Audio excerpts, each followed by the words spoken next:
Whenever I'm in need and I'm looking for help, God, you're always there for me. Wherever you lead me, I can follow you. God, you're always there for me. Oh, God, you're always there for me. Help me believe you know what's best for me. I feel it in my soul when you are in control. I got one life to live and I wanna live it your way. Oh yeah, I do what I should do when you help me choose. I got one life to live and I wanna live it your way. Oh yeah, I got one life to live and I wanna live it your way. Oh yeah, one life to live and I wanna live it your way. Whenever I'm lost and I don't know where to turn, God, you're always there for me. Wherever I go, you're always by my side. God, you're always there for me. Oh, God, you're always there for me. So help me believe you know what's best for me. I feel it in my soul when you are in control. I got one life to live and I wanna live it your way. Oh yeah, I do what I should do when you help me choose. I got one life to live and I wanna live it your way. Oh yeah, I got one life to live and I wanna live it your way. Oh yeah. Yeah. God, help us to be more like you. Cause your way is the best way. I feel it in my soul when you are in control. I got one life to live and I wanna live it your way.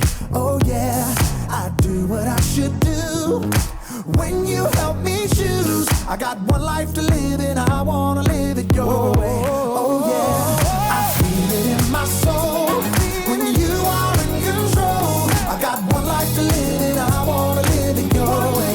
Oh yeah, I do what I should do when you help me choose. I got one life to live and I wanna live it your way. Oh yeah, I got one life to live and I wanna live it your way. Oh yeah.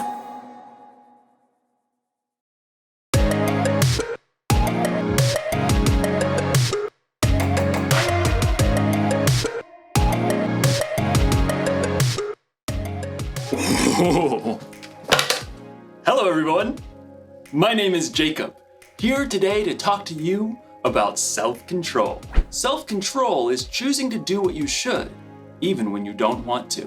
It's very important to have control. I have a controller for just about everything, in fact. Like this stereo.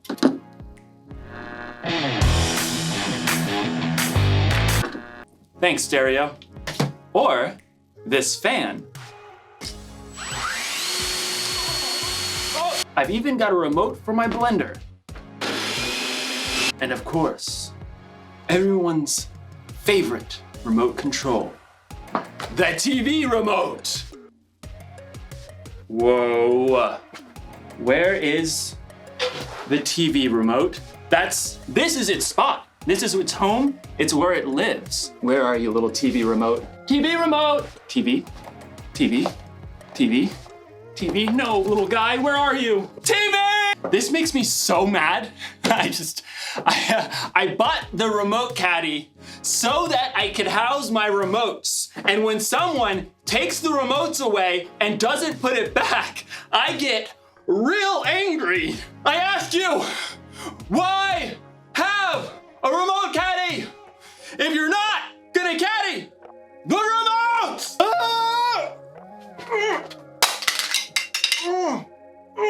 What's going on? Oh, I think I'm paused. Okay, maybe this is for the best. I was really losing my temper there.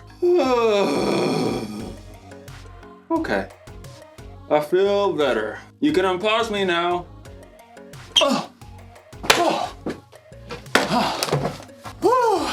That was a close one. Anger can really take over if you let it. In today's story, we'll hear about a guy named David who had every reason to be angry. Let's hope it doesn't control him. Oh, I wonder what this controls.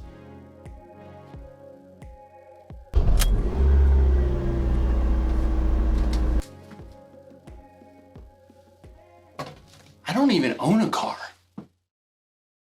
The Bible. It's 66 books of history, stories, letters, and poetry that fit together to form God's one big story. The epic adventure of how He created us and loves us so much that He made a way to rescue us. As we travel through the Bible, from Genesis to Revelation, we discover people who met God and found their lives changed forever. Now, for an amazing story. Inspired by the book of 1 Samuel, chapter 24.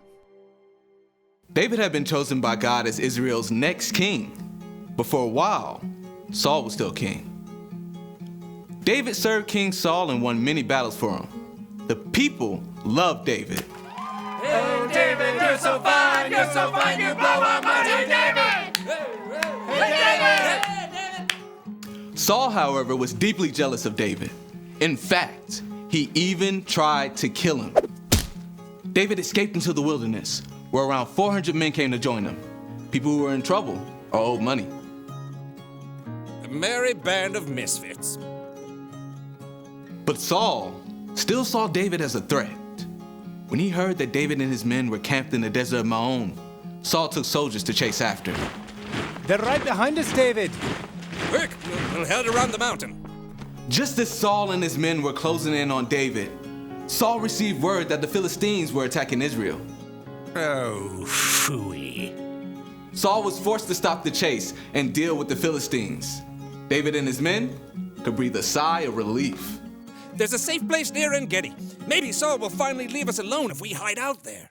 But as soon as Saul had dealt with the Philistines, a messenger brought news. David is in the desert of En-Gedi. Aha! We've got him this time. Gather 3,000 of the best soldiers from all of Israel. But, Your Majesty, David only has 400 men. 3,000, and not one less. Saul set out once more, determined to wipe out his rival. I bet that pipsqueak is hiding out near the rocky cliffs of the wild goats. Well, that seems oddly specific. Yeah, he used to herd sheep. In fact, David and his men have been staying near some sheep pens not far from the cliffs. Saul, headed this way. He's got 3,000 soldiers. Again?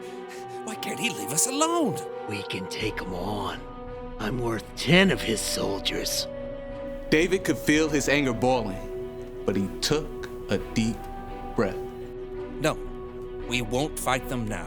And we won't have a choice in about 6 minutes. The caves! I want everyone inside! Stat! David and his men hurried into a nearby cave that cut deep inside the cliffs. All the way to the back! They're here! Outside, near the sheep pens, Saul had called a halt. Take a break, men. At that moment, Saul found himself in need of a royal outhouse. I require a royal outhouse. I believe there's a cave over there, Your Majesty. I suppose it'll do. Saul entered the cave.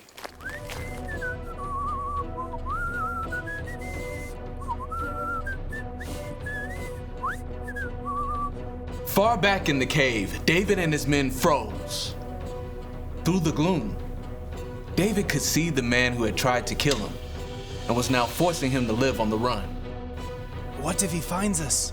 I don't believe we're Saul's #1 priority at the moment. He's alone. This is your chance.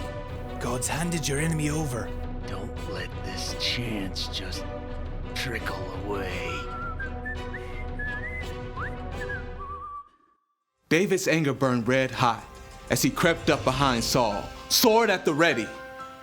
But then, he forced himself to stop. Instead of attacking Saul, David sliced off a corner off the king's long royal robe. Saul left the cave with no idea that David was still inside. Time to move out, men. This is the day we take out that whippersnapper David. But at that moment, David emerged from the cave and cried out, King Saul! David? David bowed low to the ground. Why do you listen when men say David is trying to harm you? This day you have seen with your own eyes how the Lord handed you over to me in the cave. Some of my men begged me to kill you, but I didn't. I said, he is the Lord's anointed king. Saul could only stare in shock as David held the piece of fabric he cut from Saul's robe. Look at this. I cut off the corner of your robe, but I did not kill you. Yet you are hunting me down to kill me. May the Lord show that I'm not guilty of doing anything wrong. May he save me from you. The truth cut Saul to the heart and began to weep. Oh, you are a better person than I am. You have treated me well, but I've treated you badly. May the Lord reward you. I know for sure that you will be king. Now, promise me that you won't kill my family or wipe out my name from my family line. David looked his enemy straight in the eye. I promise. Then Saul and his men returned home, and David and his band of misfits returned to their usual hiding place.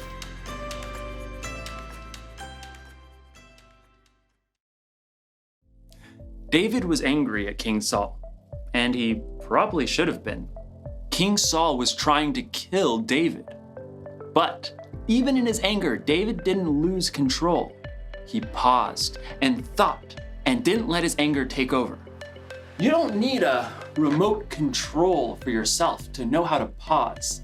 You can do that on your own.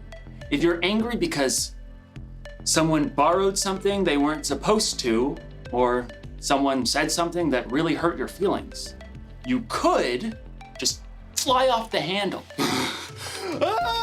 Or you can pause, count to 3 or 10 or 100 if you have to, and think about how you're going to respond.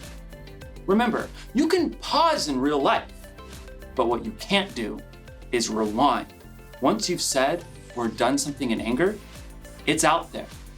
You can never take it back. I'm not saying you shouldn't ever get angry. In fact, Jesus himself got angry, but he had good reasons to get angry. And so do we sometimes. It's like when you or someone you know is being treated unfairly. That's a good reason to get angry. Losing a remote?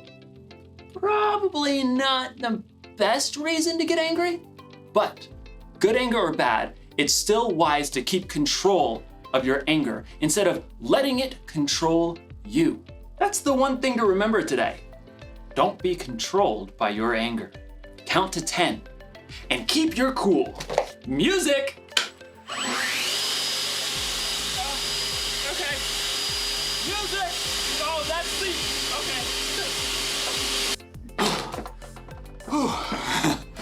I gotta get a universal remote. I'll see you next time.